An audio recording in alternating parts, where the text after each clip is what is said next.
S K super TMT, the long life TMT.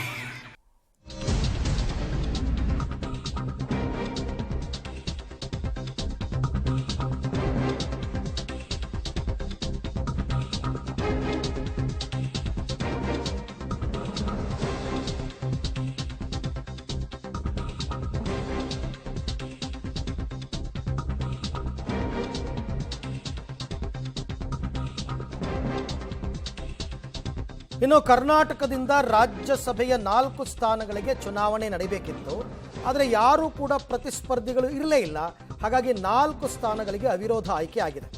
ಚುನಾವಣಾಧಿಕಾರಿಗಳು ಅದನ್ನು ಅಧಿಕೃತ ಘೋಷಣೆ ಮಾಡಿದ್ದಾರೆ. ಅವಿರೋಧವಾಗಿ ಕಾಂಗ್ರೆಸ್ನ 3 ಮತ್ತು ಬಿಜೆಪಿ ಒಬ್ಬರು ಆಯ್ಕೆಯಾಗಿರ್ತಕ್ಕಂಥದ್ದು. ಕಾಂಗ್ರೆಸ್ನ 3 ಮಲ್ಲಿಕಾರ್ಜುನ ಖರ್ಗೆ, ಪವನ್ ಖೇರಾ, ಮನ್ಸೂರ್ ಅಲಿ ಖಾನ್, ಹಾಗೆಯೇ ಬಿಜೆಪಿಯಿಂದ ಪ್ರೊಫೆಸರ್ ನಾಗರಾಜು. ಈ 4 ಜನ ಅವಿರೋಧವಾಗಿ ಆಯ್ಕೆಯಾಗಿದ್ದಾರೆ. ಕೆಲವರು ಅವೈಲಬಲ್ ಇರ್ತಕ್ಕಂಥವ್ರು ಬೆಂಗಳೂರಿನಲ್ಲಿ ಈಗಾಗಲೇ ಪ್ರಮಾಣ ಪತ್ರವನ್ನು ಕೂಡ ಪಡ್ಕೊಂಡಿದ್ದಾರೆ. ಮೊದಲು ನಾನು ನಮ್ಮ ಪಕ್ಷದ ಹೈಕಮಾಂಡ್ ಮತ್ತು ಲೀಡರ್ಶಿಪ್ ಮತ್ತು ಸ್ಟೇಟ್ ಲೀಡರ್ಶಿಪ್ಗೆ ಧನ್ಯವಾದ ಅಂತ ಕೇಳಿಸ್ಕೊಳ್ತೀನಿ. ನನಗೆ ಒಂದು ಅವಕಾಶ ಮಾಡಿಕೊಟ್ಟಿದ್ದು ರಾಜ್ಯಸಭಾದಲ್ಲಿ ಕರ್ನಾಟಕ ಮತ್ತು ದೇಶದ ಏನು ಇಶ್ಯೂಸ್ ಇದೆ ಅದು ರಾಜ್ಯಸಭೆಯಲ್ಲಿ ಹೋಗಿ ರೆಪ್ರೆಸೆಂಟ್ ಮಾಡೋಕ್ಕೆ.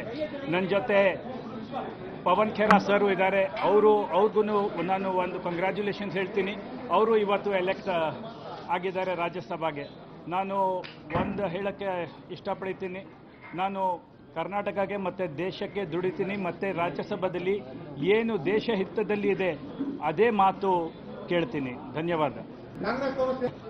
It's a matter of great pride for me that I was given this opportunity by my leadership to serve the people of Karnataka through the Rajya Sabha seat here, and I hope to do justice to all the aspirations. And I also hope that the next time when I address all of you, I'll pick up on the Kannada language, which is a beautiful language. Next time I'll try and speak in Kannada. Thank you. ಈ ಬಗ್ಗೆ ಮತ್ತಷ್ಟು ಮಾಹಿತಿ ನನ್ನ colleague Ravish ಅವರಿಂದ ಪಡ್ಕೊಳ್ಳೋಣ. ರವೀಶ್, ನಿರೀಕ್ಷಿತ ಅಲ್ವಾ? ಈಗ ಚುನಾವಣೆ ನಡಿಬೇಕು ಅಂತಂದರೆ ಯಾರಾದರೂ ಪ್ರತಿಸ್ಪರ್ಧಿ ಇರಬೇಕು. ಯಾರೂ ಪ್ರತಿಸ್ಪರ್ಧಿಗಳನ್ನ ಹಾಕೇ ಇಲ್ಲ. ಹಾಗಾಗಿ ಈಗ ಎಲ್ಲವೂ ಕೂಡ 4 ಜನ ಅವಿರೋಧವಾಗಿ ಆಯ್ಕೆಯಾಗಿದ್ದಾರೆ ಅಂತ.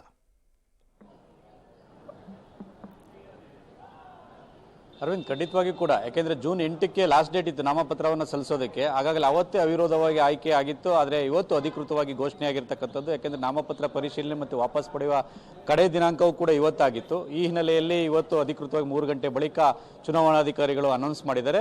ಈಗಾಗಲೇ ಪವನ್ ಖೇರಾ ಜೊತೆಗೆ ಮನ್ಸೂರ್ ಅಲಿ ಖಾನ್ ಮತ್ತು ನಾಗರಾಜ್ ಅವರು ಪ್ರಮಾಣ ಪತ್ರವನ್ನು ಕೂಡ ಪಡೆದುಕೊಂಡಿದ್ದಾರೆ. ಹಾಗೆ ರಾಜ್ಯಸಭಾ ಸದಸ್ಯರಾಗಿ ಅವರು ಈಗಾಗಲೇ ಆಯ್ಕೆ ಆಗಿರ್ತಕ್ಕಂಥದ್ದು. ಮಲ್ಲಿಕಾರ್ಜುನ್ ಖರ್ಗೆ ಅವರು ಕೂಡ ಅವಿರೋಧವಾಗಿ ಆಯ್ಕೆಯಾಗಿದ್ದಾರೆ. ಆದರೆ ಅವರು ಬೆಂಗಳೂರಿನಲ್ಲಿ ಇಲ್ಲದೇ ಇರೋ ಕಾರಣಕ್ಕೆ ದೆಹಲಿಯಲ್ಲಿದ್ದಾರೆ.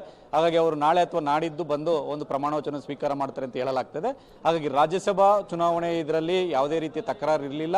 ಪ್ರಮುಖವಾಗಿರ್ತಕ್ಕಂಥದ್ದು 4 ಸೀಟ್ಗಳಿಗೆ 4 ಸ್ಥಾನಗಳಿಗೆ 4 ಅಭ್ಯರ್ಥಿಗಳು ಹಾಕಿದ್ರು. ಅದರಲ್ಲಿ ಕಾಂಗ್ರೆಸ್ನವರು 3 ಮತ್ತೆ ಬಿಜೆಪಿಯಿಂದ 1 ಸ್ಥಾನಗಳು. ಆದರೆ ಪರಿಷತ್ ಚುನಾವಣೆಗೆ ಸಂಬಂಧಪಟ್ಟಂತೆ ಒಂದು ರೀತಿಯಲ್ಲಿ ಜಿದ್ದಾಜಿದ್ದಿ ಇರತಕ್ಕಂಥದ್ದು.